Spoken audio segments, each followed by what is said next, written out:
ഫോട്ടോഷോപ്പിലെ ടൂളുകളിൽ പലതും നമുക്ക് പ്രീസെറ്റ് ചെയ്ത് വെക്കാവുന്നതാണ്.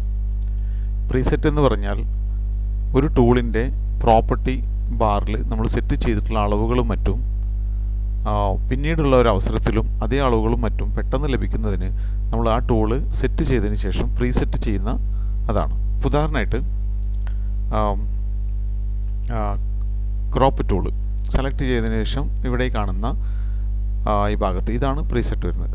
ക്രോപ്പ് ടൂൾ സെലക്ട് ചെയ്യുമ്പോൾ ഈ ഭാഗത്ത് മിക്കവാറും ടൂൾ സെലക്ട് ചെയ്യുമ്പോൾ ആ ടൂളിന് പ്രീസെറ്റ് ഉണ്ടെങ്കിൽ സാധ്യമാണെങ്കിൽ ഈ ഭാഗത്തായിരിക്കും അതിൻ്റെ പ്രീസെറ്റ് വരുന്നത്. ഈ പ്രീസെറ്റ് സെലക്ഷൻ ചെയ്തതിന് ശേഷം ആവശ്യമായ അളവുകൾ ഇവിടെ കൊടുക്കുക. ഇവിടെ നമ്മൾ അളവുകൾ കൊടുക്കുക. അപ്പോൾ ഉദാഹരണമായിട്ട് 3.5 നമ്മൾ പാസ്പോർട്ടാണ് ഉദ്ദേശിക്കുന്നതെങ്കിൽ ഇവിടെ 3.5 സെൻറ്റിമീറ്റർ കൊടുക്കുക. ടാബ് പ്രസ് ചെയ്യുക. 4.5 സെൻറ്റിമീറ്റർ കൊടുക്കുക. ടാബ് പ്രസ് ചെയ്യുക. ഇതിൻ്റെ റെസൊല്യൂഷൻ നമ്മൾ 300 ആണെങ്കിൽ അത് കൊടുക്കുക. അതിനുശേഷം ഈ അളവിലുള്ള റെസൊല്യൂഷനിലുള്ള ഫോട്ടോസാണ് പിന്നീട് നമുക്ക് ആവശ്യമായി വരേണ്ടതെങ്കിൽ തീർച്ചയായിട്ടും ഇവിടെ സെലക്ട് ചെയ്തതിനു ശേഷം ഈ കാണുന്ന ബട്ടണിൽ അതിനെയാണ് പ്രീസെറ്റ്, ന്യൂ പ്രീസെറ്റ് എന്നുള്ളതാണ് ഇവിടെ ഉദ്ദേശിക്കുന്നത്. ഇതിൽ ക്ലിക്ക് ചെയ്ത് കഴിഞ്ഞിട്ടുണ്ടെങ്കിൽ നമുക്കതിന് അളവും കാര്യങ്ങളും അവിടെ കൊടുത്ത് ആയിട്ട് ഓട്ടോമാറ്റിക്കായിട്ട് വരും. ആവശ്യമാണെങ്കിൽ നമുക്ക് പേര് മാറ്റി കൊടുക്കാം, ഓക്കെ കൊടുക്കാം. ഇനി മറ്റൊരു അവസരത്തിൽ ഈ ടൂള് മറ്റ് അളവുകളൊന്നും ഇല്ലാത്ത അവസരത്തിലും മറ്റേതെങ്കിലും അവസരത്തിൽ നമുക്ക് ഈ ടൂൾ ഉപയോഗപ്പെടുത്താനായിട്ട് ഓപ്പൺ, ഉദാഹരണമായിട്ട്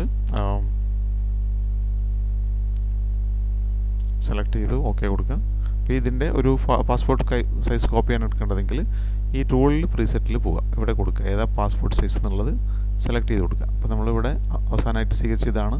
ഇതിൽ സെലക്ട് ചെയ്യുക. അതിനുശേഷം ക്ലിക്ക് ചെയ്ത് കൊടുത്തു കഴിഞ്ഞാൽ ഇത് നമ്മുടെ സൈസിനേക്കാൾ വളരെ വലിയ സൈസായത് കാരണം ഇങ്ങനെ കാണുന്നത്. അത് കാരണം നമുക്കിങ്ങനെ റീസൈസ് ചെയ്ത് കൊടുക്കാവുന്നതാണ്. റീലൊക്കേറ്റ് ചെയ്യാം, എൻ്റർ പ്രസ് ചെയ്യാം. അപ്പോൾ പാസ്പോർട്ട് സൈസായിട്ട് കിട്ടും. ചിത്രം തീരെ റെസൊല്യൂഷൻ ഇല്ലാത്തത് കാരണമാണ് അത്തരം ഒരു ചെറുതായിട്ട് പോയത്. റെസൊല്യൂഷനുള്ള പിക്ചറിലാണെങ്കിൽ നമുക്ക് കൃത്യമായ സൈസിലും വലിപ്പത്തിലും ലഭിക്കുന്നതാണ്.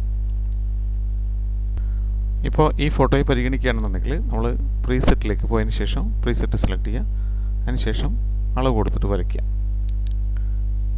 കൃത്യമായിട്ട് പാസ്പോർട്ട് ആവശ്യമായിട്ടുള്ള രീതിയിൽ വരയ്ക്കുക. സ്പേസ് ബാർ ഉപയോഗിച്ചിട്ട് നമുക്ക് സ്പേസ് ബാർ അമർത്തിയിട്ട് ലൊക്കേറ്റ് ചെയ്യാനായിട്ട് സാധിക്കും. എൻ്റർ പ്രസ് ചെയ്യുക. അപ്പോൾ നമുക്ക് കറക്റ്റായിട്ട് ഇപ്പോൾ ഈ കാണുന്ന പ്രീസെറ്റ് ചെയ്തിട്ടുള്ള ടൂളിൽ 300 റെസൊല്യൂഷനിൽ നമുക്ക് ലഭിക്കുന്നതാണ്. അതിനുശേഷം ആവശ്യമാണെങ്കിൽ മാസ്ക് കൊടുക്കാനായിട്ട് ഇങ്ങനെ സെലക്ട് ചെയ്ത് കൊടുക്കാം. ഇവിടെ പ്രീസെറ്റ് സെലക്ട് ചെയ്ത കാരണമാണ് മുഴുവൻ സെലക്ട് ആയത്. അതുകൊണ്ട് പ്രീസെറ്റ് ഒഴിവാക്കിയിട്ട് വേണം നമ്മൾ ചെയ്യാനായിട്ട്. പുതിയൊരു സെലക്ഷൻ എടുക്കേണ്ടതുണ്ട്.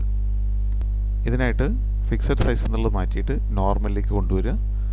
ഇനി ഇവിടെ ബോർഡർ ഇടാനായിട്ട് സെലക്ട് ചെയ്യുക.